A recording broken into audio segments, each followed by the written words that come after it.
Swali ambalo ninaulizwa kila siku.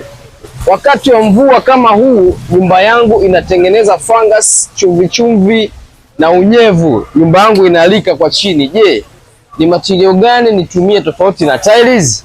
Swali lako linajibu zuri sana. Kaa hapo hapo. Ila jibu lako kupitia hii hapa waterproofing kama ambavyo inasomeka hapa. Kupitia na hii hapa hiki. Ujazo wa hichi kidumu.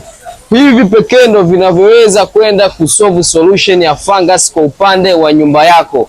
Unatumia hiki hapa kidumu na hii hapa waterproofing. Hii ni waterproofing satin. Kupitia hii hapa unaenda kusolve kabisa changamoto ya fungus, chumvi chumvi na unyevu. Hii inapatikana hapa Tiles Quality kwa bei ya shilingi 130,000 tu.